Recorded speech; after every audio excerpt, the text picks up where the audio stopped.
மாண்புமிகு தமிழக முதல்வர் நேற்று மாண்புமிகு பிரதமர் அவரை சந்தித்தார்கள்.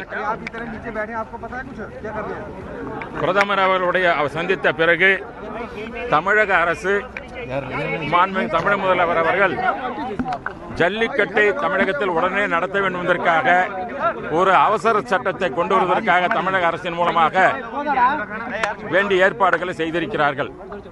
அந்த அவசர சட்டத்தை பிறப்பிக்க வேண்டும் என்றால் இங்க இருக்கின்ற நம்முடைய ஹோம் மினிஸ்டர் அவர்களுடைய ஒப்புதலும் பெற வேண்டியிருக்கிறது. ஆகவே நம்முடைய ராஜ்நாத் சிங் அவர்களுடைய மினிஸ்ட்ரிக்கு அமைச்சரவைக்கு அனுப்பப்பட்டிருக்கிறது. அதை உடனடியாக பரிசீலனை செய்து தமிழக அரசு அவசர சட்டம் பிறப்பித்து ஜல்லிக்கட்டை தமிழகத்தில் உடனடியாக நடத்துவதற்கு வேண்டிய ஆயத்த பணிகளை செய்ய வேண்டும் என்பதை நம்முடைய உள்நாட்டுத்துறை அமைச்சர் அவர்களை சந்தித்து இப்பொழுது வேண்டுகோள் வைத்திருக்கிறோம். அவரும் ஆவணம் செய்ய சொல்லியிருக்கிறார். இது குறித்து பல காலகட்டங்களில் தமிழக முதல்வர் புரட்சி தலைவி அம்மா அவர்கள் பல்வேறு காலகட்டங்களில் பாரத பிரதமர் கடிதம் எழுதியிருக்கார், நேரடியாக வலியுறுத்தியிருக்கிறார். ஜல்லிக்கட்டை தமிழகத்தில் நடத்த வேண்டும். இது ஒரு பாரம்பரியமான ஒரு விளையாட்டு. அந்த தமிழனுடைய கலாச்சாரத்தை காப்பதுதான் அனைத்து இந்திய அண்ணா திராவிடத்தினுடைய கொள்கை. அதன் அடிப்படையில் இந்த ஜல்லிக்கட்டை நடத்துவதற்கு அனுமதி வேண்டும் என்று புரட்சி தலைவி அம்மா பல கட்டங்கள் வலியுறுத்தியிருக்கின்றார்கள்.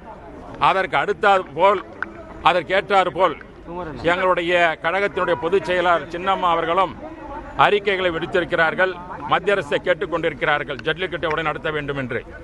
தமிழக அரசும் நம்முடைய முதல்வர் அவர்களும் பல்வேறு காலகட்டங்களில் கடிதங்கள் எழுதியிருக்கின்றார். அவர் நேரடியாக இதை வலியுறுத்தியிருக்கின்றார். அவர் நேற்றும் பாரத பிரதமர் சந்தித்து எங்களுக்கு கொடுக்கின்ற இந்த அவசர சட்டத்தை செயல்படுத்துவதற்கு உடனடியாக மத்திய அரசு உதவ வேண்டும். அந்த கோரிக்கையை செயல்படுத்துவதற்கு மத்திய அரசு துணை தேவைப்படுவதன் காரணமாக அங்கு அனுப்பப்பட்டுள்ள அந்த கோப்புகளை உடனடியாக பரிசீலனை செய்து உத்தரவை தர வேண்டும் கேட்டுக்கொண்டார்கள். இன்னும் காலையில் கூட வேண்டுகோள் வைத்து சென்றார். அதன் அடிப்படையில் அனைத்து இந்திய அண்ணா திராவிட முன்னேற்ற கழகத்தைச் சேர்ந்த நாடாளுமன்ற உறுப்பினர் அனைவரும் தமிழக நலன் கருதி தமிழனுடைய இளைஞர்கள் வேண்டுகோளை ஏற்று தமிழனுடைய அந்த பாரம்பரியத்தை கலாச்சாரத்தை பாதுகாப்பதற்காக தமிழரின் பெருமையையும் தமிழ் மொழியையும் தமிழ் இனத்தினுடைய பெருமையை காப்பதற்காக அந்த கலாச்சாரத்தை காப்பதற்காக அனைத்து இந்திய அண்ணா திராவிட முன்னேற்ற அனைத்து உறுப்பினர்களும் ஒன்றுபட்டு தமிழகத்தின் நலனை காப்பாற்றுவதற்காக நாங்கள் இன்று நம்முடைய உள்துறை அமைச்சரை சந்தித்து வேண்டுகோள் வைத்திருக்கின்றோம். எங்களுடைய இயக்கமானது தமிழ் பாரம்பரியத்தை காப்பதும் தமிழ் கலாச்சாரத்தை காப்பதும் தமிழ் இனத்தை காப்பதும் தமிழ் மொழியை காப்பதும் தமிழர்களுடைய இளைஞர்கள் அவர்களுடைய உணர்வுகளை மதிப்பதுதான் அனைத்து இந்திய அண்ணா திராவிட முன்னேற்ற கழகம். அதன் அடிப்படையில் நாங்கள் அனைவரும் ஒன்றுபட்டு இன்று செயல்பட்டுக் கொண்டிருக்கின்றோம். இது மட்டும் இன்று மட்டுமல்ல, ஒவ்வொரு காலகட்டத்திலும் இந்த ஜல்லிக்கட்டினுடைய விளையாட்டை நடத்த வேண்டும் என்று கோரிக்கை வந்தபொழுது நாடாளுமன்றத்தில் அனைத்து இந்திய அண்ணா திராவிட முன்னேற்ற கழக அனைத்து உறுப்பினர்கள் ஒன்றுபட்டு பல்வேறு காலகட்டங்களிலே உரிமைகளை கொடுத்திருக்கின்றார்கள். ஆகவே இந்த உரிமை நாங்கள் போராடுவதற்கு காரணம் முன்பிருந்த காங்கிரஸ் அரசும் திராவிட முன்னேற்ற கழகமும் சேர்ந்து 2011ஆம் ஆண்டிலே இந்த ஜல்லிக்கட்டுக்கு தடை விதிப்பதற்கு இவர்கள் எல்லாம் காரணமாக இருந்தார்கள். அந்த பட்டியலிலே காலையில் சேர்த்ததன் காரணமாகத்தான் இன்று அவலனை ஏற்பட்டிருக்கிறது. இதற்கு முழு காரணம் திராவிட முன்னேற்ற கழகம். ஏன் 18 ஆண்டுகளாக மத்தியிலே அரசியலே ஆட்சி செய்த அந்த இயக்கமானது தமிழரின் நலனை காக்காமல் அவர்களுடைய சொந்த குடும்ப நலனை காத்ததன் காரணமாகத்தான் இந்த அவலநிலை வந்திருக்கிறது. தமிழனுடைய இனத்தை இலங்கையிலே தமிழர் கொலை செய்யப்பட்ட போதும் அதற்கு திராவிட முன்னேற்ற காங்கிரஸ் தான் காரணமாக இருந்தது. இப்படி ஒவ்வொரு தமிழர்களுக்கு பல்வேறு இன்னல்களை விளைத்தது அந்த இயக்கங்கள் தான்.